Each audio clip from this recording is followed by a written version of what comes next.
안녕하세요. 저는 60대 후반의 여자입니다. 제가 최근에 아주 충격적인 일을 겪어서 이렇게 사연을 보내게 되었어요. 제 인생이 그다지 평탄한 건 아니었지만 이번처럼 속이 뒤집어지는 일을 겪은 건 정말 처음이었습니다. 연속으로 충격을 너무 받아 쓰러질 뻔했던 제 이야기를 한번 해볼게요. 저는 24세 결혼을 해서 29에 이혼을 당했습니다. 아이를 못 낳는다는 이유로 6년 내내 구박을 받다가 소박을 맞은 거였죠. 처음 결혼할 때 시어머니가 제게 바라시는 건 딱 하나였어요. 떡두꺼비 같은 아들 하나 낳아달라고요. 남편 집안은 대대손손 독자 집안이었고 남편이 4대 독자였어요. 그래서 시어머니의 부탁이 무리한 부탁도 아니었죠. 저도 그게 크게 어려운 일도 아니니 그러겠다고 했고요. 하지만 결혼 후 3개월이 지나가면서 시어머니는 조금씩 채근을 하기 시작했습니다. 이제 슬슬 소식 올 때도 되지 않았니? 내가 니들 생각해서 밤마다 친구네서 자고 오는데 이 집도 하루 이틀이지? 에휴. 1년, 2년 지나갈 때마다 시어머니의 화는 점점 커지셨습니다. 결국 제가 29이 되던 해에 시어머니에게 목욕 바가지로 머리를 얻어 터지고 나서야 저는 이혼을 하겠다고 했네요. 그리고 제 전 남편은 바로 새 아내를 얻어 결혼을 했고 결혼을 한 이듬해에 아들을 얻었다는 소식을 들었습니다. 이 소식을 들었을 때 저는 너무 놀랐어요. 내심 남편 씨의 문제가 있어서 애가 안 생기는 거라고 생각했거든요. 남편 집안이 대대손손 독자 집안이기도 했었고요. 반면에 저희 집안은 자식을 많이 낳은 집안이었습니다. 그러니 더 그렇게 생각한 거였어요. 그런데 남편이 재혼하자마자 애가 생겼다고 하니 누가 봐도 문제는 저한테 있는 거였죠. 저는 제가 아이를 가지지 못하는 몸이라는 사실에 충격을 받고 그 후로 남자를 만날 생각을 아예 접었습니다. 요즘이야 애 안 낳고도 잘 산다고 하지만 우리 시절엔 그렇지 않았으니까요. 이 몸으로 결혼해봐야 또다시 소박 맞는 건 시간 문제라고 생각했죠. 그런데 저희 아빠는 제가 미혼으로 남는 걸 용납하지 못하셨어요. 애를 낳지 않더라도 결혼해서 가정을 이루고 살길 바라셨죠. 결국 아빠의 성화에 저는 35에 늦은 재혼을 하게 되었어요. 아무래도 자기 딸에게 흠이 있으니 좋은 집엔 시집 보내기는 어려웠나 봐요. 그래서 넉넉하지 않은 집안의 시골 노총각에게 시집을 보내게 되신 거였죠. 남편은 저보다 7살 많은 노총각이었습니다. 43이라는 나이치고 꽤나 순박한 사람이었어요. 남편은 제가 아이를 못 갖는다는 사실을 알고도 결혼했으면서 제게 타박 한마디 하지 않았어요. 오히려 자기가 나이가 많아서 미안하다고 말하곤 했죠. 저는 남편을 진심으로 사랑하고 존경했어요. 성실하게 사는 사람이었고 땀 흘려 일하는 소중함을 아는 사람이었습니다. 그렇게 서로 사랑하며 살다 보니 우리 부부에게 기적이 일어나더라고요. 제가 37의 늦은 나이에 아들을 낳게 된 거였어요. 정말 온갖 정성을 다해 아들을 키웠습니다. 집이 넉넉하지는 못해서 좋은 옷은 못 입혀도 신선하고 품질 좋은 음식만큼은 잘해서 먹였어요. 저희 부부가 농사를 지었었거든요. 남편은 결혼 전부터 농사꾼이었어요. 그러니 밭에서 나는 채소와 과일들로 우리 아들 배는 볼록하게 채워줄 수 있었습니다. 저는 아들을 시장에 자주 데리고 다니곤 했어요. 시장 상인들도 많이 예뻐해 주셨죠. 왜냐하면 아들이 남달리 좀 영특한 구석이 있었거든요. 아유, 우리 영식이 나왔네. 영식 엄마, 오늘 뭐 줄까? 오늘 고등어 한 마리랑 꽃게 2kg랑 가자미 5마리만 주세요. 어디 보자. 고등어 한 마리에 1,500원이랑 꽃게가. 9,500원. 이야, 우리 영식이 대단하네. 이 아저씨보다 셈도 빠르고, 아이, 볼 때마다 신기하단 말이야. 어떻게 5살짜리가 이렇게 계산을 잘하지? 영식아, 100 더하기 100은? 엄마, 가자. 고기도 산다며. 알았어. 고마워요, 아저씨. 다음에 또 올게요. 아들은 시장에 갈 때마다 저나 상인들보다도 계산이 빨랐어요. 그래서 상인들도 모두 놀라곤 했습니다. 한글을 안 가르쳐 줬는데 4살 때부터 글을 읽더니 영어 만화만 틀어줬는데 나중엔 영어로 뭐라 뭐라 말하기까지 했어요. 이때가 우리의 나이가 7살쯤이었어요. 초등학교에 들어가서도 늘 1등을 놓치지 않았죠. 남편은 아들을 무척 귀여워했어요. 게다가 공부까지 잘하니 우리 부부의 자랑이었습니다. 남편은 성실하게 농사짓고 저는 남편을 도우며 열심히 살았어요. 대단할 것도 없는 인생이었지만 마음만은 언제나 편안하고 행복으로 가득 차 있었죠. 그런데 남편이 55세의 나이에 하늘나라로 가면서 그 행복은 깨어지고 말았습니다. 그때 제 아들이 고작 12살 때였어요. 남편의 장례를 치르는데 아들이 제 손을 꼭 잡으며 말했죠. 엄마, 저 공부 열심히 해서 의사 될래요. 그래, 그러자. 우리 아들은 똑똑하니까 의사 될 수 있을 거야. 남편이 술 한잔을 하고 논밭길을 걷다가 미끄러졌는데 그 아래 쇠 구조물의 복부를 찔렸습니다. 급히 병원에 가서 수술을 했지만 결국 폐혈증이 와서 살 수가 없었어요. 아들이 뜬금없이 의사가 되겠다고 한 건 아마도 제 아빠를 살리지 못한 의사에 대한 원망 때문이었을 거예요. 물론 남편을 맡아준 의사도 최선을 다했겠죠. 그럼에도 불구하고 남편이 죽었으니 아들 심정이 어땠겠어요. 자기는 아빠를 살릴 수 있는 의사가 되겠다는 마음을 먹은 것도 이상하지 않았습니다. 아무튼 그 후부터 아들의 목표는 뚜렷했습니다. 정말 밤낮으로 공부를 했어요. 아들이 공부를 하는 동안 저는 논밭을 팔고 서울로 이사할 준비를 했어요. 남편 없이 혼자서 농사일을 하기가 버거우니 서울에 가서 일을 구할 생각이었습니다. 그리고 아들 뒷바라지 하기에도 서울만한 곳이 없다고 생각했죠. 저는 서울에 자리를 잡고 일자리부터 알아보았어요. 취직이 되기 전까지 하루하루 얼마나 피가 말랐는지 몰라요. 이대로 취직이 안 되면 우리 가족 먹고 사는 것부터가 문제였으니까요. 그런데 천만 다행히 3주 만에 저는 제 일자리를 찾게 되었습니다. 영식아, 엄마 취직됐어. 이제 내일부터 봉제 공장에 나가서 일할 거야. 우리 영식이는 걱정하지 말고 열심히 공부만 하면 돼. 알겠지? 네, 엄마. 엄마 그동안 걱정 많이 했는데 정말 잘 됐네요. 근데 사실 저는 엄마가 취직될 줄 알았어요. 어떻게 알았어? 엄마 뭐든지 열심히 잘하잖아요. 그러니까 성실한 사람이 취직되는 거야 당연한 거죠. 아들은 말 한마디도 참 예쁘게 하는 아이였어요. 밤늦게까지 야근을 해도 아들 생각만 하면 얼굴에 미소가 피었습니다. 아들이 공부할 때 저는 손발이 부르트게 열심히 일했습니다. 그리고 번 돈은 차곡차곡 모아갔어요. 언젠가는 쓰게 될 아들의 학비를 위해서 꼭 마련해야 하는 돈이었죠. 아들을 위해서는 아끼지 않아도 저는 저를 위해 절대로 낭비하는 법이 없었어요. 제가 고등어를 좋아하는데 그 고등어를 2마리 사 먹는 게 아까워서 항상 1마리만 사와서 아들에게만 주곤 했습니다. 우리 아들 많이 먹어. 고등어에 DH인가 뭔가 있어서 그게 두뇌에 좋대. DHA요? 맞아요. 엄마도 같이 드세요. 아니야, 엄마는 배불러. 그래도 또 드세요. 아들은 고등어 반을 갈라 제게 주었습니다. 그 똑똑한 아들이 제가 고등어를 1마리만 사왔다는 걸 모를 리 없었어요. 그럼 저는 또다시 고등어를 반의 반만 떼어내고 다시 아들 밥그릇에 얹어주었죠. 엄마는 우리 아들이 먹는 것만 봐도 배불러. 우리 영식이 더 먹어? 공장에서 받는 돈은 적었어요.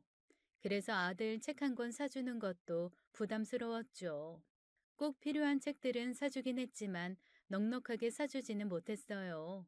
그래서 저는 아들이 중학생 때 근처 학원가를 돌며 버려지는 책들을 주워오곤 했습니다. 고맙게도 아들은 그런 걸 부끄러워하지 않고 고마워했어요. 사춘기 때 아들이라 엄마가 창피하다고 생각할 법도 한데 말이에요. 그래서 저는 더 저를 위해 절대로 돈을 허투루 쓸 수가 없었어요. 봉제 공장에 3년째 다니는 동안 봉제 공장에 같이 다니는 언니가 그러더라고요. 영식아, 너 그 옷만 지금 3년째 입고 있는 거 알아? 이제 옷 좀 사 입을 때도 되지 않았어? 이렇게 열심히 돈 벌어서 도대체 어디에 쓰는 거야? 옷 한 벌도 안 사 입고. 어디에 쓰긴요. 나중에 우리 아들 학비에 써야죠. 우리 아들 의대 가야 되거든요. 뭐? 의대? 영식이 그렇게 공부 잘해? 좀 잘하긴 해요. 그리고 그놈이 자기 의대 가겠다고 했거든요. 아들이 가겠다는데 엄마가 돼서 돈 없어서 발목 잡을 순 없잖아요. 그러니까 열심히 벌고 아껴서 모아야죠. 그렇긴 한데 의대가 뭐 가고 싶다고 그게 가지는 건가?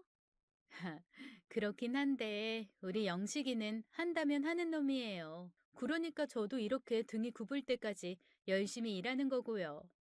공장 언니는 제 말에 그건 그때 가봐야 알지라는 표정을 보였지만 제 아들이 정말 의대에 합격하고 나서는 대단하다며 입을 다물지 못했어요. 아들은 의대에 합격했고 저는 마치 모든 꿈을 다 이룬 것처럼 행복했습니다. 저도 아들 못지않게 더 열심히 살았어요. 그리고 저는 수선집을 열어 가게를 운영했습니다. 그렇게 살다 보니 조금씩 집안에 여유가 생기기 시작했어요. 그러던 어느 날 아들이 결혼할 여자라며 그 아이를 집으로 데려왔어요. 안녕하세요. 처음 뵙겠습니다. 어서 와요. 오느라 힘들진 않았어요? 골목길이 좁은 주택가라 차 세우기 힘들어서 좀 애는 먹었어요. 그런데 뭐 그 정도는 괜찮았습니다. 이 주택가가 다 그렇지. 그래서 싫었어? 아니야, 오빠. 오빠가 어떻게 사는지 너무 궁금했어서 오는 내내 흥미진진했어. 아들이 데려온 여자친구는 뭐랄까, 좀 정이 안 가는 아이였어요. 아들에게 대하는 걸 보면 애교는 많은데 요즘 애들이 다 그런 건지 예의는 없어 보였죠. 그런데 이게 참 애매했습니다. 예의가 없다고 야단칠 정도는 아니고 그렇다고 공손하고 예의가 바른 것도 아니었거든요. 뭐라 말하기에는 조금 애매한 태도 같은 게 있었거든요. 그래도 내 아들에겐 얼마나 싹싹하게 굴고 자라는지 정말 내 아들을 무척 사랑하는가 보다 하는 생각이 절로 들었죠. 그래서 아들이 결혼하겠다고 하니 흔쾌히 허락한 거였어요. 누구보다 제 아들을 믿었으니까요. 그리고 상견례장에서 사돈댁을 처음 만났을 때 오히려 더 그렇게 믿었습니다. 왜냐하면 부잣집에 사는 사람들 치고는 매우 겸손한 사람들이었거든요. 영식군이 요즘 젊은 사람들 치고는 참 점잖고 이 생각이 깊은 것 같아서 보고만 있어도 참 믿음직합니다, 사돈. 좋게 봐주시니 너무 감사하네요. 제가 똑똑한 아들 발목 잡지 않으려고 노력한다고 했는데 책도 마음껏 못 사주고 그 흔한 학원 한번 마음 편히 못 보내줘서 많이 미안하죠. 제가 많이 부족한 애미였어요. 자기 혼자서 공부해서 의사까지 됐으니 제가 영식이한테 많이 고맙죠. 설마 영식군이 혼자 잘해서 의사가 됐겠어요? 이게 다 사돈께서 영식군을 훌륭하게 키우신 결과죠. 제가 보진 못했어도 사돈께서 그동안 혼자서 영식군 키운다고 얼마나 열심히 노력하셨을지 눈에 선하네요. 정말 대단하세요. 정말 존경스럽습니다. 아유, 대학 교수님이 저 같은 사람한테 존경이라뇨. 몸둘 바를 모르겠네요. 아무쪼록 우리 아들 잘 부탁드릴게요. 저희야말로 우리 딸 자식 잘 부탁드리겠습니다. 우리 애가 변호사 직업의 겉모습만 멀쩡하지. 아이 사실 철부지나 다름없어요. 저희가 다 가르쳐서 보냈어야 했는데 아이, 부족하더라도 양해해 주시고 사돈께서 잘 가르쳐 주십시오. 상견례 내내 저와 사돈 어른들 얼굴에서 미소가 떠나질 않았습니다. 상견례를 훈훈하게 마무리하고 순차적으로 결혼 준비를 해나갔어요. 식장을 알아보고 드레스를 고르는 건 아들과 며느리가 둘이서 잘 준비하는 것 같았습니다. 엄마 이번 주 주말에 예물 보러 갈까 하는데 엄마도 같이 가면 어떠세요? 예물? 내가 가면 며느리가 불편해하지 않을까? 그냥 엄마는 괜찮으니까 너희 둘이 다녀와. 그래도 엄마가 1,000만 원이 넘는 돈을 쓰시는 건데 같이 가서 봐주시면 좋잖아요. 제가 선영이한테도 말해놨어요. 난 정말 괜찮은데 가서 마음에 드는 거 골라. 아들은 저와 꼭 함께 가고 싶다며 저를 끝끝내 주얼리 샵으로 데리고 갔습니다. 강남에 있는 주얼리 샵이었는데 얼마나 고급지게 해놨는지 제 자신이 초라하게 느껴질 정도였어요. 제 딴에는 꾸민다고 꾸미고 가긴 했는데 거친 피부와 손은 감출 수가 없었죠. 금은방 주인이 안내하는 의자에 꿀먹은 벙어리처럼 앉아서 어색하게 이곳저곳 둘러보았습니다. 아들과 며느리는 이것저것 구경을 하며 착용도 해보고 제게 보여주기도 했어요. 저는 다 잘 어울리고 예쁘다며 칭찬하기 바빴죠. 어느새 며느리는 다이아 세트와 유색 보석 세트를 골라서 견적을 보더군요. 엄마, 이거 어때요? 예쁘긴 한데 젊은 사람이 하기엔 좀 나이 들어 보이네. 선영이 거 말고 엄마 거 고른 거예요. 저는 진주도 고급스럽고 예쁜 것 같은데 한번 끼워보세요. 아유, 무슨 내 것까지 해. 됐어. 난 괜찮아. 한번 끼워보세요, 제발요. 사실 오늘 엄마 모시고 온 거 엄마 거도 하나 고르고 싶어서 그런 거예요. 오빠 뭐해? 아, 엄마 거 반지 봐. 이거 어때? 어머, 예쁘다. 누구 거 고르는 거야? 우리 엄마?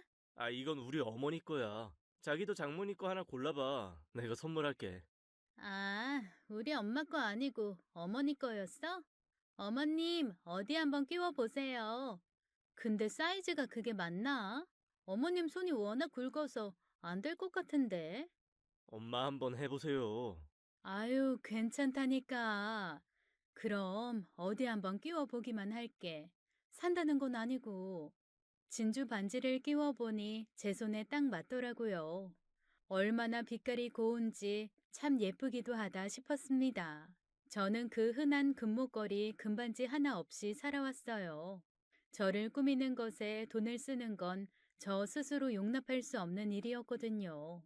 언제나 아들이 먼저였으니까요. 그런 저라고 그런 보석을 싫어하는 건 아니었어요. 그저 감히 그런 걸 사볼 엄두가 나지 않았던 거죠. 그 반지를 끼운 동안만은 제 손이 참 예뻐 보인다 생각하며 한참을 이리저리 바라보았습니다. 그렇다고 아들 돈으로 그 비싼 걸 살 생각은 정말 없었어요. 엄마 예쁘네요. 난 이게 마음에 드는데. 그때 아들의 핸드폰 벨소리가 울렸고 아들은 교수님으로부터 전화를 받은 건지 굽신거리며 밖으로 나갔습니다. 그리고 곧바로 며느리의 목소리가 들려왔어요. 어머님, 그거 사시게요? 마음에 드시나 봐요? 아니야, 내가 이런 건 사서 뭐하게. 어디 하고 다닐 것도 없고. 난 또 어머님이 반지를 한참을 안 빼시길래 그거 끼고 집에 가려는 줄 알았어요. 뭐? 하긴 어머님 말이 맞죠. 솔직히 하루 종일 좁은 상가 안에서 바느질에 다림질만 하시는 분이 이런 반지 낄 일이 뭐가 있겠어요. 솔직히 이건 어머님이 사시면 그냥 사치품일 뿐인 거죠. 집에서나 끼고 그럴 거면 이런 거 뭐하러 사요? 잡일할 때 걸리적거리기나 하지. 안 그래요? 저는 며느리의 말에 감정이 팍 상해버렸습니다. 며느리를 타박하기엔 딱 꼬집어서 혼내기도 애매했어요. 너 나 무시하는 거니? 라고 소리치고 싶었지만 그 말을 내뱉는 순간 저 스스로 나는 하찮아서 무시당하는 사람이라고 인정하는 것 같아 입을 꾹 다물 수밖에 없었죠. 잠시 후 아들이 들어왔고 며느리는 이렇게 말했습니다. 오빠, 교수님이 찾으셔? 오늘 쉬는 날인데 좀 놔두지. 그새를 못 참고 연락을 하시네. 오빠가 너무 능력남이라 그래. 아, 어쩌겠어. 오빠가 잘나서 그런 걸. 아참, 나 우리 엄마 거 이거 골랐어. 이거 어때? 아, 그래? 그것도 좋네. 엄마는 고르셨어요? 난 됐어. 다 골랐으면 그만 가자. 엄마는 답답해서 먼저 나가 있을게. 공기가 좀 덥네. 아유, 엄마. 아들이 저를 뒤따라 나오려는 걸 며느리가 붙잡았습니다. 오빠, 이거 견적 내고 나가야지. 저는 밖에 나가서 찬바람을 맞으며 서 있었어요. 눈에는 눈물이 살짝 고였습니다. 괜한 내 자격지심에 잘난 며느리의 행동이 더 상처로 느껴지는 거라며 저를 다독였어요. 이게 다 제가 못난 탓이라고 여겼습니다. 한 2, 30분 정도 흘러 아들과 며느리가 나왔어요. 엄마, 나 없을 때 무슨 일 있었어요? 기분이 좀 안 좋아 보이시는데. 아니야. 내가 기분 안 좋을 일이 뭐 있어? 그냥 좀 피곤해서 그래. 애들 예물하러 와서 분위기 깨기는 싫었어요. 그래서 대충 둘러대고 감정을 추스르는데 며느리가 기가 찬 말을 하더군요. 맞아. 아무 일도 없었어. 어머님, 혹시 이런 게 어머님한테 안 어울려서 속상하신 거예요? 그래서 사기 싫어하신 거죠? 에휴, 오빠가 괜히 어머님 싫다시는데 억지로 사드리려고 하니까 그렇지. 어머님, 걱정 마세요. 제가 그럴 줄 알고 저희 거만 계산하고 나오자고 했어요. 며느리가 마치 나를 엄청 걱정해준다는 것처럼 이야기를 하는데 어이가 없어서 그저 며느리 얼굴만 말똥말똥 쳐다보았네요. 며느리는 그런 저를 웃으면서 바라보더니 제게 팔짱을 끼더군요. 어머님, 오늘 제 예물 사주셔서 너무 감사해요. 제가 감사의 의미로 진짜 맛있는 거 사드릴게요. 그러고는 저를 떡볶이 집에 데리고 갔습니다. 요즘은 규모가 큰 떡볶이 체인점들도 많지만 제가 간 곳은 시장의 한 허름한 떡볶이 집이었어요. 테이블도 딱 한 개에 의자도 세 개밖에 없더군요. 어머님, 이 집 떡볶이 진짜 맛있어요. 제가 떡볶이에 오뎅 순대까지 다 쏠게요. 맛있게 드세요. 헤헤. 아이, 맛있는 거 사준다고 한 게 여기였어? 평소엔 고급 일식집에 한정식만 다니면서. 에이, 그런 건 평소에도 가는 거잖아. 오늘은 특별히 어머님이랑 왔으니까 추억도 쌓을 겸 일부러 모시고 온 거지. 어머님, 어떠세요? 여기 오시니까 마음이 좀 편해지시지 않으세요? 아들 앞에서는 저를 대단히 끔찍하게 생각해 주는 것처럼 말하고 있었지만 사실 며느리의 속내가 제게는 이렇게 비춰졌습니다. 며느리는 돈 없고 능력 없는 시어머니한테 걸맞는 대접을 하고 있다라고요. 저는 결국 그날 떡볶이를 먹고 단단히 체하고 말았어요.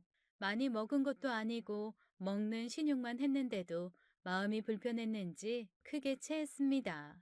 아들이 제게 약을 사다 주고 손을 주물러 주었어요. 아들은 저를 걱정하는 표정으로 바라보다가 제가 잠든 줄 알았는지 그제야 나가더군요. 그리고 방 밖에서 아들과 며느리의 대화가 들려왔습니다. 엄마, 오늘 많이 힘드셨나 보다. 저녁도 얼마 못 드셨는데 체하셨네. 선영아, 다음부터 어른들 모시고 분식집에 가지 말자. 밀가루 음식 소화도 잘 안 되고 영양가도 없어. 알았어. 내 딴에는 일부러 신경 쓴 건데. 그보단 어머님이 우리랑 같이 다니는 게 많이 불편하셨나 봐. 나이도 있으신데 여기저기 다니시려면 힘드시기도 하고. 그러니까 다음부터는 결혼 준비 우리 둘이서만 하자. 괜히 어머님 모시고 다니지 말고. 그래, 알았어. 참 사돈 어른들을 생각하면 어떻게 저런 딸이 나왔나 싶었습니다. 며느리가 들어오면 내 딸처럼 예뻐하리라 생각했는데 저는 식도 올리지 않은 며느리를 이미 조금씩 미워하고 있었어요. 나도 시어머니는 시어머니인가 보다 싶었습니다. 아들은 결혼을 했고 병원 근처에 신혼집을 구해서 살게 되었어요. 저는 맞벌이인 두 아이들을 위해 가끔씩 반찬을 해서 가져다 주곤 했죠. 그날도 아들이 평소 좋아하는 반찬들을 반찬통에 담아서 큰 쇼핑백 2개에 가득 담아 아들 집에 가져다 주었어요. 그때가 한여름이었습니다. 지하철을 타고 한참을 걸어 도착한 아들 집이었어요. 어찌나 더운지 땀이 뻘뻘 나서 오는 길에 물을 사다 마셨더니 소변이 너무 급하더라고요. 평소라면 아들 집 문 앞에 반찬통을 놓고 왔겠지만 그날은 어쩔 수 없이 집으로 들어가게 되었죠. 아들, 일하는데 바쁜데 미안해. 엄마가 지금 반찬 가지고 왔는데 화장실이 너무 급해서. 그리고 날도 더워서 반찬도 집에 넣어놔야 할 것 같고. 엄마 힘드셨겠다. 날도 더운데 제가 지금 바로 비밀번호 문자로 넣어드릴게요. 그럼 일 보시고 조심히 가세요. 고마워요, 엄마. 아들에게 미안하다며 반찬만 넣어놓고 가겠다고 하고 비밀번호를 받아서 누르고 들어갔습니다. 그리고 저는 너무 깜짝 놀랐어요. 분명히 일하러 갔을 며느리가 집에서 잠옷 차림으로 거실 소파에 앉아 있었으니까요. 며느리는 저를 보고 엄청 당황하더군요. 어머님? 아니, 어머님이 이 시간에 왜? 너야말로 이 시간에 뭐 하는 거니? 오늘 회사 가는 날 아니었니? 아, 오늘 제가 휴가 냈어요. 몸이 조금 안 좋아서요. 그래? 어디가 안 좋은데? 아니, 그냥 뭐, 여기저기 다 몸살 났나 봐요. 요새 일을 좀 무리하게 했더니. 네가 많이 힘들었나 보네. 약 사다 줄까? 아니에요. 괜찮아요. 방금, 방금 먹었어요. 그거 뭐예요? 반찬 가져오신 거예요? 응, 날이 더워서 냉장고에 바로 넣어야 해서 어쩔 수 없이 내가 문 열고 들어왔어. 미안하다. 네가 있는 줄 알았으면 배를 눌렀을 텐데. 그럼 넌 좀 쉬어라. 내가 냉장고에 넣고 갈 테니. 아니에요, 어머님. 제가 할게요. 어머님, 그럼 이제 바로 가시는 거죠? 응? 아, 그래, 가야지. 죄송해요. 제가 몸이 안 좋아서 물 한 잔 대접도 못 해드리네요. 괜찮다. 넌 쉬어라. 난 화장실만 들렀다가 갈 테니. 저는 화장실 문을 여는 순간 기겁을 했습니다. 며느리는 집에 혼자 있는 게 아니었어요. 너무 놀라 하마터면 소변을 지릴 뻔했죠. 아, 갑자기 화장실 문을 여시면 어떡해요? 아니, 난 너무 급해서 사람이 있는 줄 몰랐지. 저 잠시만 화장실 좀 쓰겠습니다. 저는 일단 화장실 용무부터 해결하고 나왔어요. 그제야 지금 상황이 눈에 들어왔죠. 누구? 아, 저요? 저는 동네 아는 언니예요. 제가 아프다고 하니까 약 사다 주러 왔어요. 그치, 언니? 응? 응. 이분은 우리 시어머니. 안녕하세요. 아유, 미안해요. 제가 며느리가 집에 혼자인 줄 알고 화장실 문을 열어서 실례를 했네요. 그럼 이야기 나누시다 가세요. 전 그만 가볼게요. 어머님, 가시게요? 그래, 몸조리 잘하고 많이 안 좋으면 꼭 영식이한테 얘기해. 어머님, 오늘 저 집에 있었다는 거 오빠한테 말하지 말아주세요. 응? 왜? 오빠 요새 많이 바쁘고 일이 많아서 스트레스 받는데 저까지 아프다고 하면 신경 쓸 것 같아서요. 저까지 보탤 것 없잖아요. 그렇긴 하지만 그래도 아내가 아프면 남편이 알아야지. 어머님, 저 아시잖아요. 제가 오빠 끔찍하게 아끼는 거요. 저 정말로 오빠가 걱정하는 거 싫어서 그래요. 뭐, 네가 그렇다면 알았다. 그럼 어머님은 저 오늘 안 만난 거고, 저 언니도 오늘 못 보신 거예요? 아셨죠? 그래. 집으로 돌아오는 길에 속으로 생각했습니다. 쟤는 참 숨길 것도 많다. 남자랑 같이 있었던 것도 아닌데 뭘 그런 걸 또 쉬쉬해? 그리고 사람이 있으면 있다고 얘기를 하지 왜 지 혼자 있는 것처럼 그렇대? 하여간 앞으로나 뒤로나 음흉한 구석이 있다니까. 그런 생각을 흘려하고는 그대로 잊고 말았죠. 평소 저는 아들과 통화를 하면 했지 며느리와는 전화 통화하는 날이 손에 꼽았습니다. 왜냐하면 며느리는 결혼 후 특별한 일이 없는 한 먼저 전화하는 법이 없었거든요. 변호사가 직업인 아이니 얼마나 바쁘겠어요. 그러니 그러려니 하고 말았죠. 그리고 아들에겐 싹싹하게 자라는 아이였지만 저에게까지 잘해주는 건 아니었어요.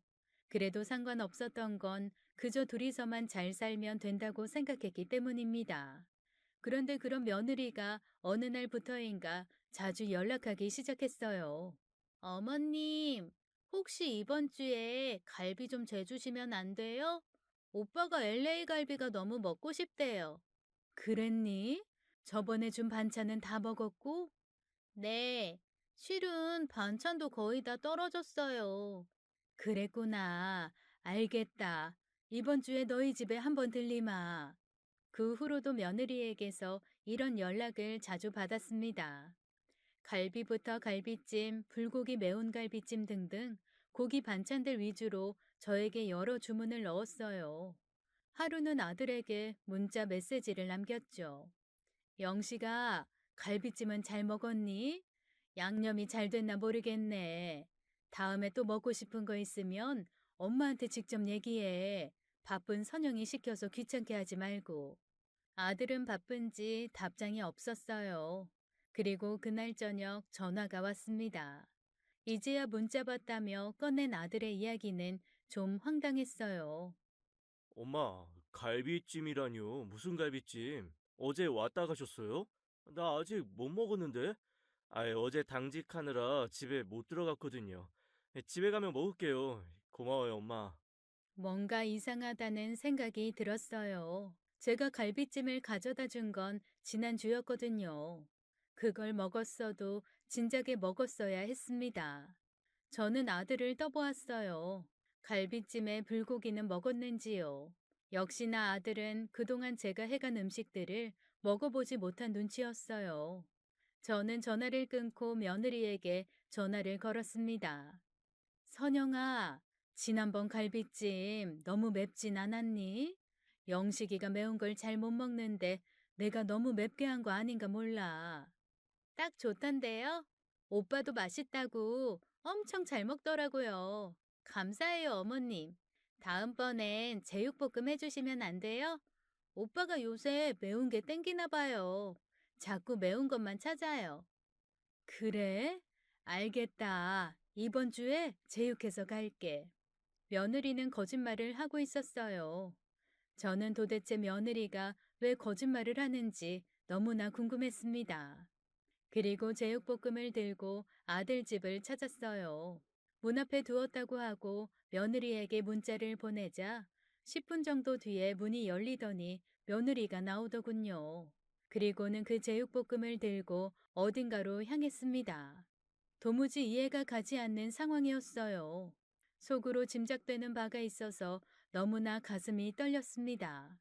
설마 아니겠지, 아니겠지 하며 며느리 뒤를 따라가 보았어요.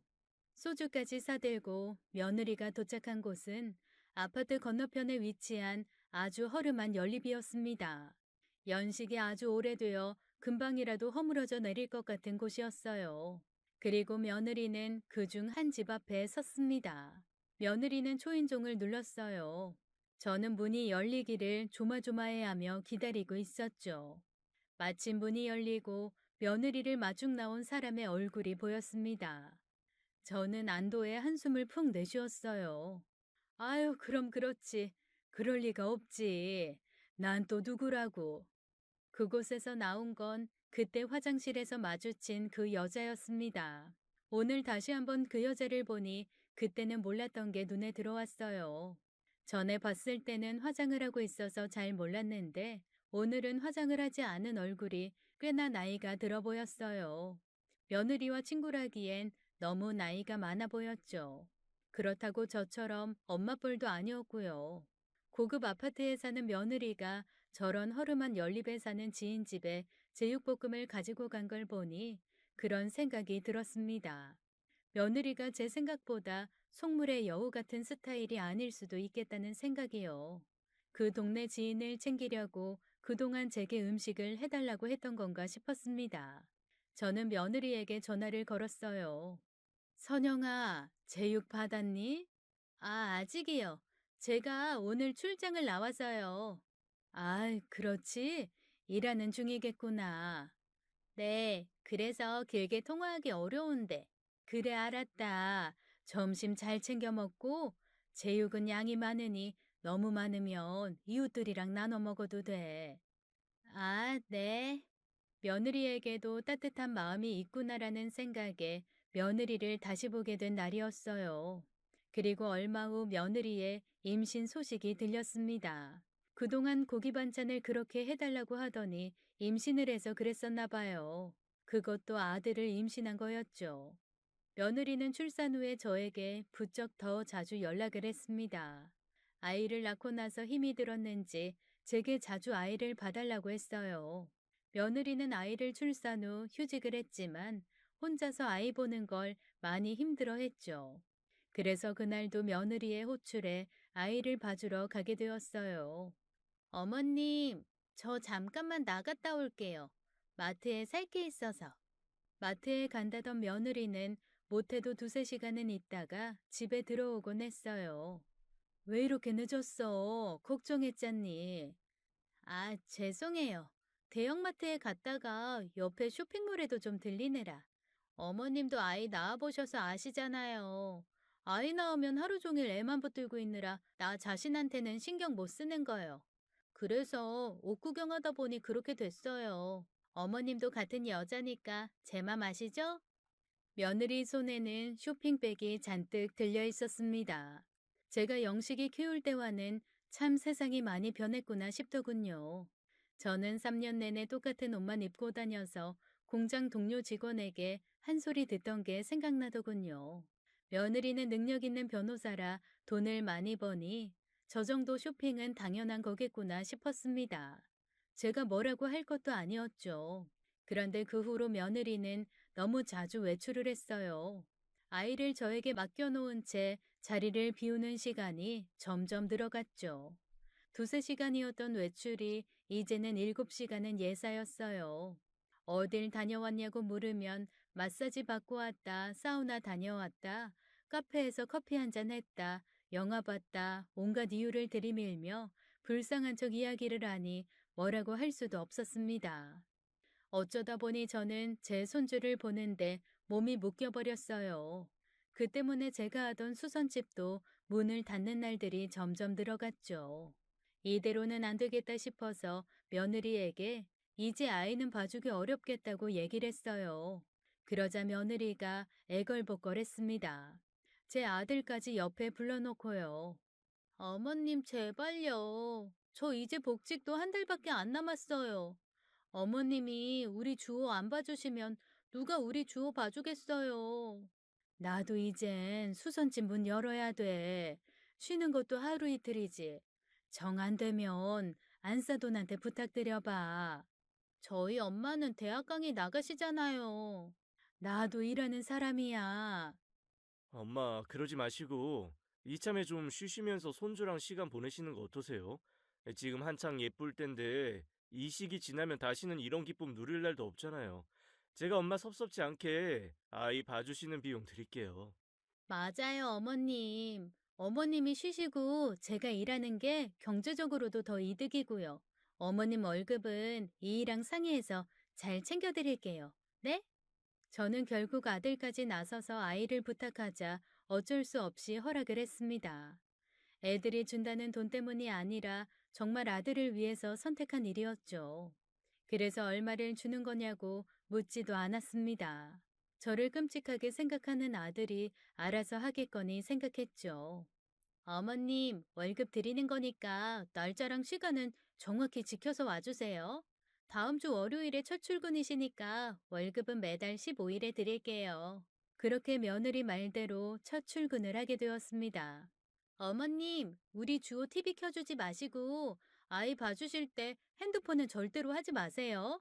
전자파도 그렇고 아이한테 영상 노출되는 거 안 좋아요. 아셨죠? 애 봐주면서 그동안 못 본 드라마나 좀 보려고 했는데 며느리 말에 뜨끔했습니다. 저 때는 안 그랬는데 요즘 애들은 미디어 관리를 철저히 하는 것 같았어요. 요즘 젊은 엄마들이 애를 똑똑하게 키우니 며느리 말을 따라주기로 했습니다.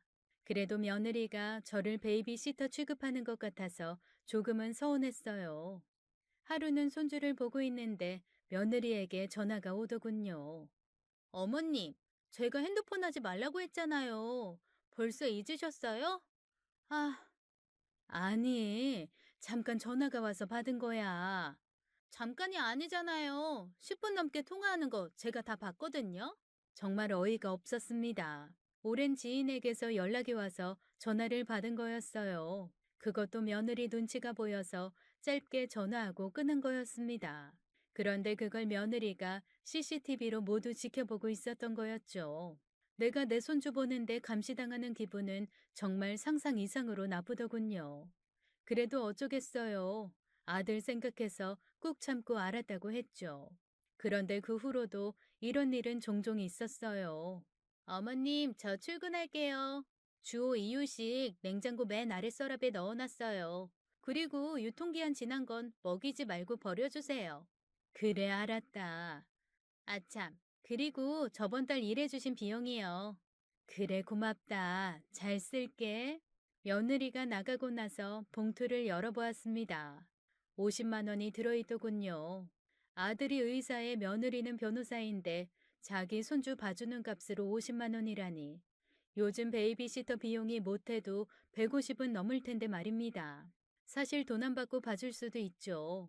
그런데 그동안 며느리의 행동들을 생각해 보니 그냥 속상한 마음이 들었네요. 어차피 돈 때문에 일하는 것도 아니었으니 그냥 애들이 여유가 이 정도인가 보다 하고 넘겼어요. 그렇게 5달이 흘렀습니다. 손주도 하루가 다르게 잘 자라고 있었어요. 저는 며느리가 알려준 대로 유아식을 꺼내서 먹였습니다.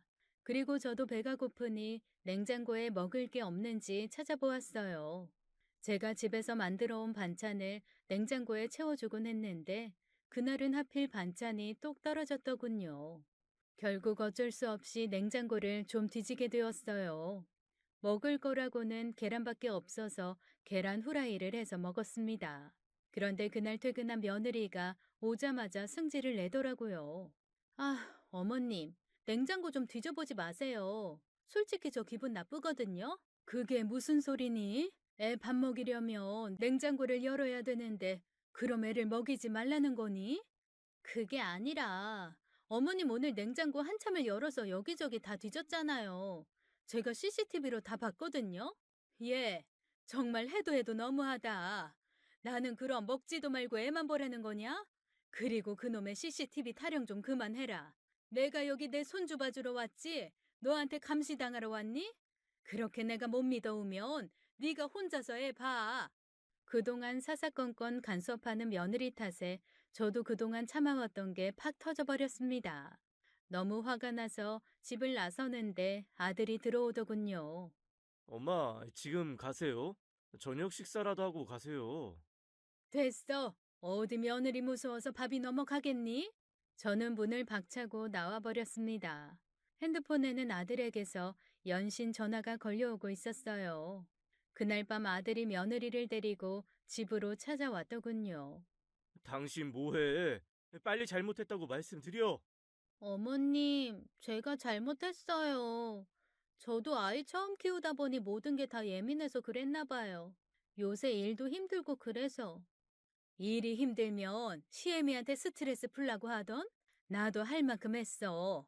그런데 이제 더 이상은 못 해먹겠다. 어머님, 화 푸세요. 제가 잘못했어요.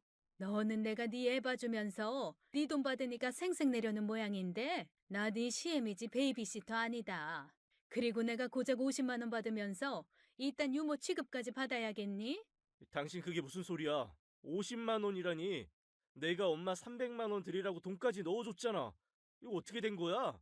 아, 그게 실은 내가 그 돈으로 후원을 좀 했어. 죄송해요, 어머니. 변호를 하다 보니 너무 불쌍한 아이들이 있어서 제가 다시 돈 채워드릴게요. 됐어. 그럴 필요 없다. 이제 그만둘 거니까. 후원을 하려면 내가 준 생활비에서 해야지. 어머니 드릴 돈으로 하면 어떡해? 이 돈 얘기는 됐고, 당신 엄마를 유모 취급했다는 건 무슨 말이야? 아니, 난 그냥 TV랑 핸드폰만 좀 조심해달라고 한 거야. 그런데 어머님이 너무 오래 통화하셔서. 어머님도 엄마니까 아시잖아요. 제가 주호가 첫 아이라 걱정이 많아서 그랬어요. 당신은 일하는 사람이 엄마가 TV를 보든지 통화를 하는지 어떻게 아는 거야? 주호 엄마가 대놓고 나를 CCTV로 감시하더라. 내가 아무리 내 아들 생각한다지만 이런 취급 받으면서까지는 주호 못 봐주겠다. 다른 사람을 알아보던지 주호애미 네가 일을 그만두던지 해라. 그제야 며느리는 무릎을 꿇고 싹싹 빌더라고요. 어머님, 저 이제 커리어 쌓아가고 있는데 또 휴직하면 저 어쩌라고요. 제가 진짜 잘못했어요. 그 CCTV도 당장 없애버릴게요. 네? 결국 며느리와 아들이 죄송하다고 비는 통에 결국 한 번만 더 참아주기로 했습니다. 그래도 아들 앞에서는 제게 꼼짝을 못하는 며느리 모습을 보니 조금 통쾌한 기분이 들었어요. 며느리 말대로 CCTV는 당장 떼버렸습니다. CCTV를 떼고 나니 며느리도 좀 잠잠해지더군요. 그런데 며칠 후 상상도 못할 사달이 나고야 말았습니다. 손주를 먹이고 나서 저도 뭐 좀 먹으려고 냉장고를 열었어요. 또다시 그날의 치욕이 생각나서 입맛이 뚝 떨어지는 기분이었죠. 냉장고는 닫아버리고 찬장을 열어 라면을 찾아 끓이게 되었습니다. 주호는 거실 한켠에 엎드려 잘 놀고 있었어요.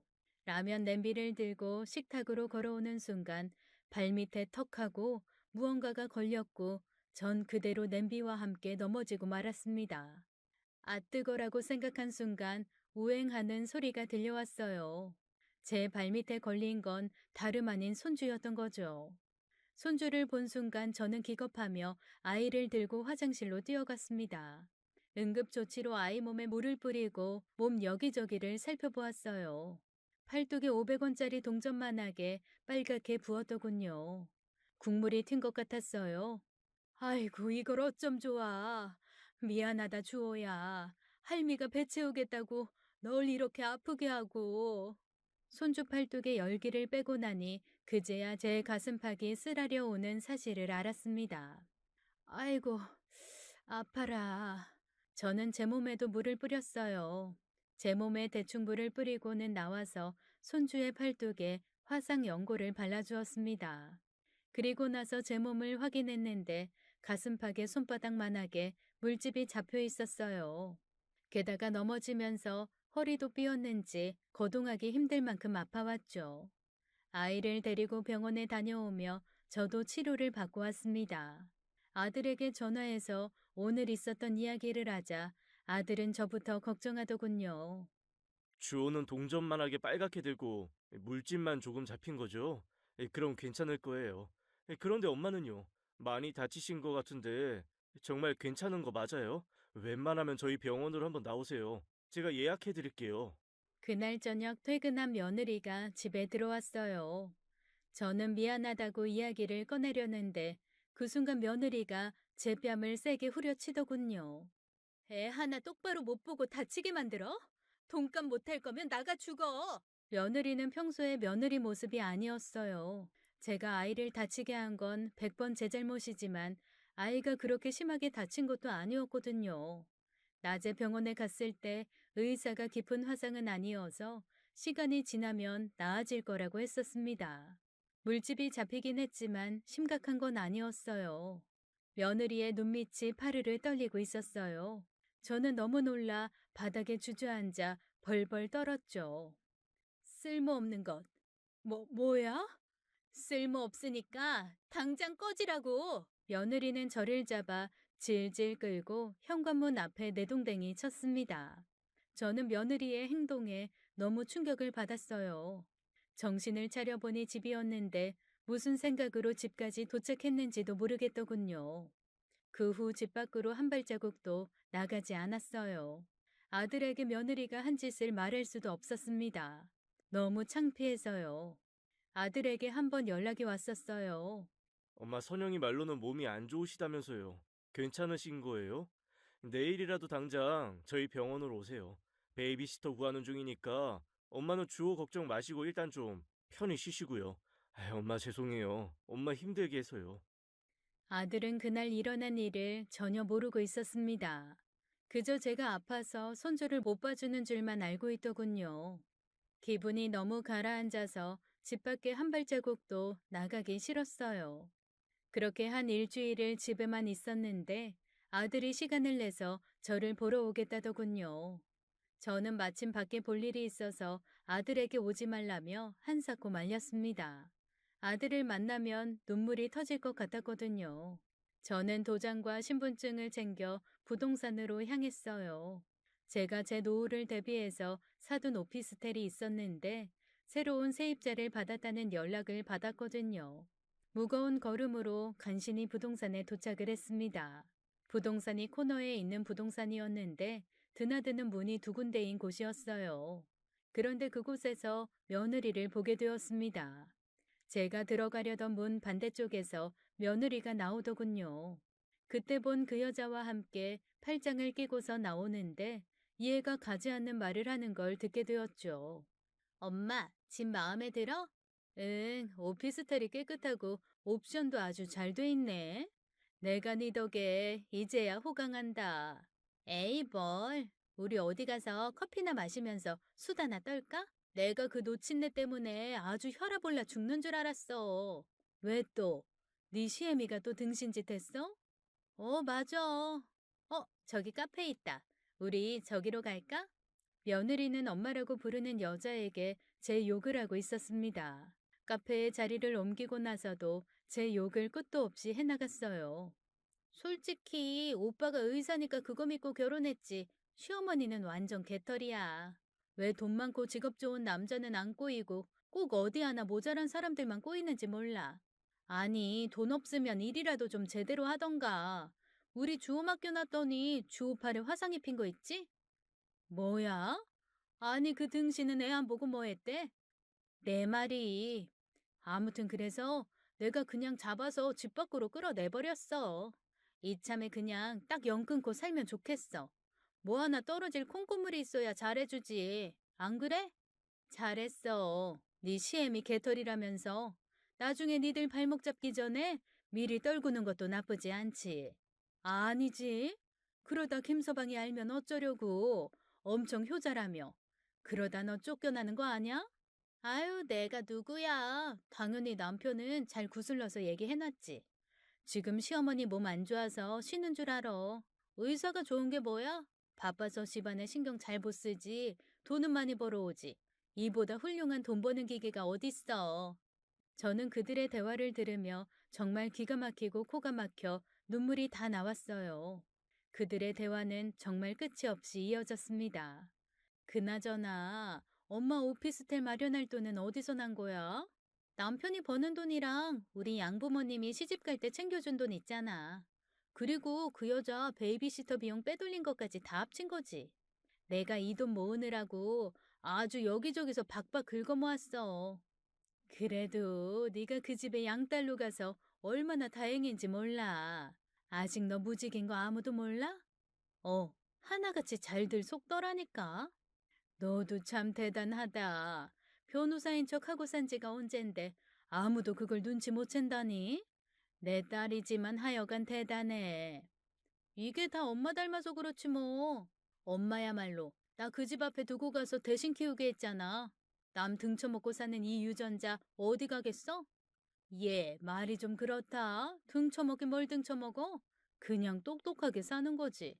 그들의 입에서 나오는 말 한마디 한마디가 모두 폭탄 같은 말들이었어요. 얘기를 요약하자면 양부모 손에 자란 며느리가 사실은 제 엄마가 누군지 다 알면서도 유복한 집에서 크기 위해 모든 걸 숨기고 살아왔다는 거였죠. 게다가 변호사 직업도 거짓말에 백수라는 거였습니다. 더 기겁할 만한 건 그들의 나쁜 계획은 그게 끝이 아니었다는 거예요. 이번에 양아빠가 나 뭐 하나 줄 것 같던데? 뭐? 뭐 어디 땅이나 건물이라도 주신다니? 어떻게 알았어? 양평에 있는 그 땅. 대박이지? 네가 이제야 그 집에 가서 산빛을 보려나 보다. 학교 다닐 때 맨날 나 미워만 하더니 의사한테 시집 가고 나니까 내가 이젠 좀 다르게 보이나 보지. 네가 학교 다닐 때 좀 발랑 까졌었니? 이 엄마도 너 못지 않았지만 그래도 너 정도는 아니었어. 도대체 애를 몇이나 뗀 거야? 아유, 좀 그 얘기 좀 그만해. 나도 엄연히 이제 유부녀인데 큰일 날 소리 하시네. 엄마가 이번에 한 건 잡았다고 얘기했니? 아니, 뭔데? 그때 말한 그 강 사장. 내가 빌라 소개해 준 거 다섯 채나 계약할 것 같더라고. 어머, 어머, 정말? 그럼 엄마한테 떨어지는 수수료가 1억 아니야?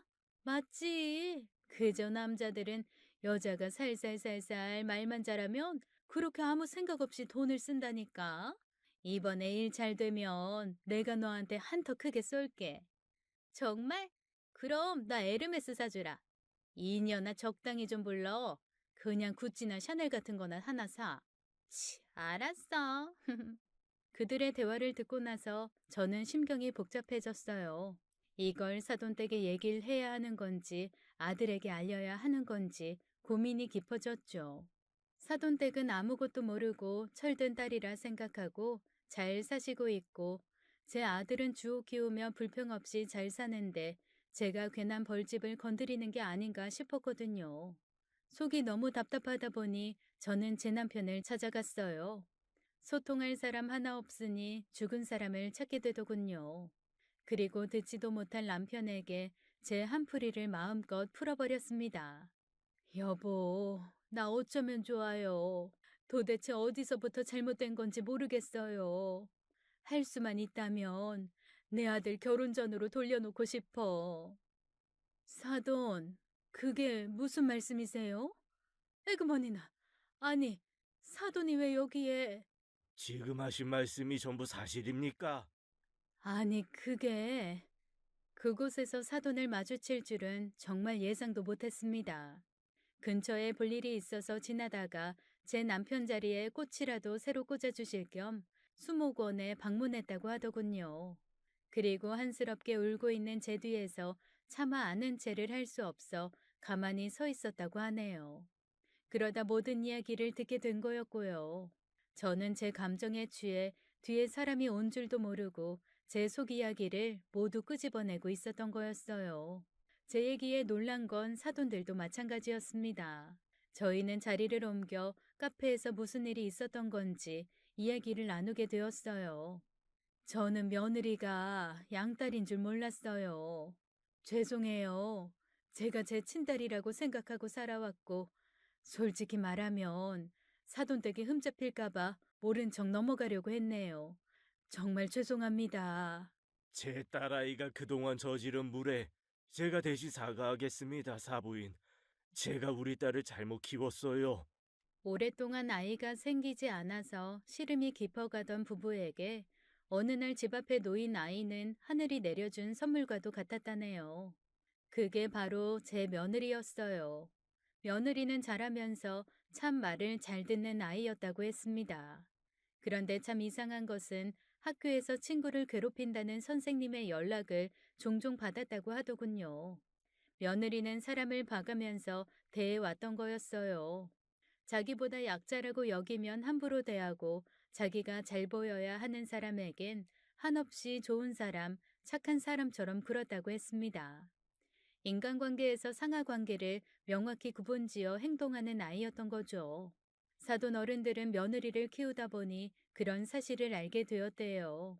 설마 했는데 우리 애가 친엄마를 만나고 있는 줄은 정말 몰랐네요. 그동안 친엄마가 그립다고 보고 싶어 하던 게 다 연극일 줄은. 어려서부터 속이는 게 남다른 아이긴 했는데 이 정도일 줄은 저도 몰랐습니다. 변호사 시험 합격했다며 합격증 보여주고 이 대학도 다녔는데 그게 전부 가짜라니. 아무리 우리가 양부모라지만 우리까지 속일 생각을 했는지 도무지 제가 키운 딸이어도 이해가 안 가네요. 사부인, 제 딸 잘못은 제가 바로 잡을 테니 이 사부인은 걱정 마시고 기다려 주십시오. 결국 제 아들도 며느리의 실체를 알게 되었어요. 사돈 어른이 집에 찾아와 아들에게 사죄하며 모든 이야기를 털어놓았거든요. 아들은 정말 믿기 어렵다는 반응이었죠. 엄마, 아빠, 도대체 저한테 왜 이러는 거예요? 제가 엄마, 아빠한테 뭐 잘못했어요? 저 그동안 두 분한테 잘 보이려고 제가 얼마나 애썼는 줄 알아요? 이 녀석아, 그게 잘못됐다는 거야. 누군가한테 잘 보이겠다고 너 자신을 거짓으로 포장하는 게 잘못된 거라고. 이건 사기 결혼이고, 너는 우리를 평생 배신해 온 거나 다름없어. 사기요? 그러는 엄마, 아빠는요?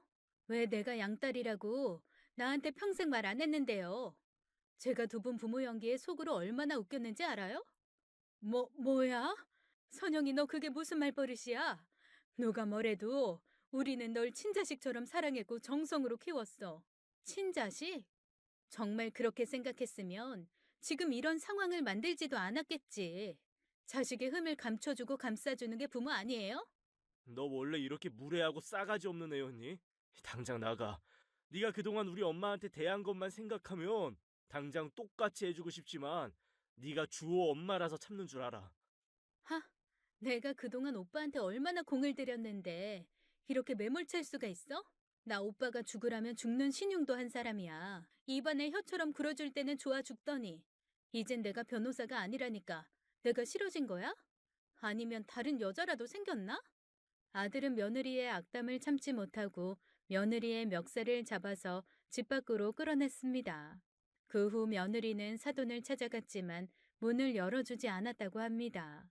바깥 사돈이 증여해주기로 했던 땅도 당연히 무효가 되었죠. 며느리는 매일 저를 찾아와 잘못했다고 싹싹 빌었어요. 제가 받아주면 아들도 며느리를 받아줄 테고 그러면 원래의 자리를 찾을 거라 생각하는 듯 했죠. 하지만 저는 며느리를 용서할 마음이 없었어요. 두 얼굴을 가진 며느리가 제게 잘못을 비는 게 오히려 더 가증스럽게 느껴졌습니다. 아들은 며느리와의 이혼 절차를 밟았고 사돈 어른들은 호적을 정리하겠다고 했습니다. 친엄마가 있는데 자신들이 부모 자격으로 있는 것도 말이 안 된다고 생각하셨나 봐요. 결국 며느리는 호적에서 파이고 이혼을 당하게 되었어요. 아들은 그 후 정신적 충격을 받았는지 친한 친구인 정신과 의사를 종종 찾아가는 것 같았습니다. 저는 주호를 맡아 키우며 하루하루 살았어요.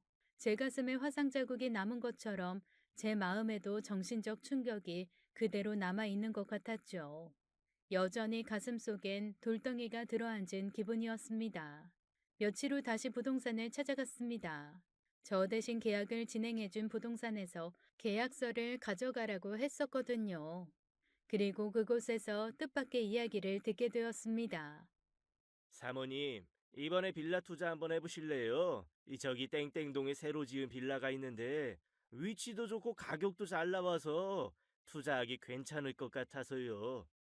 부동산 중개사가 말한 그 빌라는 며느리의 친엄마가 언급했던 바로 그 빌라였습니다. 저는 갑자기 궁금증이 일어 한번 보겠다고 했어요. 그리고 그곳에서 한 남자를 보게 되었습니다. 강 사장님도 나오셨네요. 그동안 여기 계약은 하기로 하셨어요. 그것 때문에 오늘 한번 둘러보러 나왔습니다. 위치도 괜찮고 잘 지었네요. 그렇죠. 위치야 좋죠. 그럼 천천히 둘러보시고 부동산 잘 알아보시고 계약하세요. 부동산 사장은 혀를 내두르며 강 사장을 걱정하는 눈치였어요. 이유를 물으니 덤터기를 씌우고 계약하려는 업자들이 있는데 그 사람이랑 물건을 보러 다닌다는 이야기를 하더군요. 며느리의 친엄마가 강 사장에게 빌라 5채를 소개했다는 이야기가 떠올랐고 저는 무슨 생각이었는지 무작정 그 남자에게 말을 걸었습니다. 저 강 사장님, 실례지만 차 한잔 할 수 있을까요? 예? 저요? 저 아세요? 제가 혹시 아는 분이신가요? 그건 아니지만 이제 곧 알게 되실 거예요. 강 사장에게 며느리 친엄마의 계획을 낱낱이 알렸습니다. 강 사장은 표정이 굳어졌어요. 아무래도 며느리의 친엄마라는 사람과 연인 관계였던 게 아닐까 짐작되더군요. 어쨌든 알려줘서 고맙다고 하고 돌아갔고 그 후에는 어떻게 되었는지 소식을 듣지 못했어요. 다만 부동산에 물어보니 그 후로 계약도 하지 않고 나타나지도 않았다고 하더군요. 시간이 흘러 저와 아들은 안정을 찾아갔어요.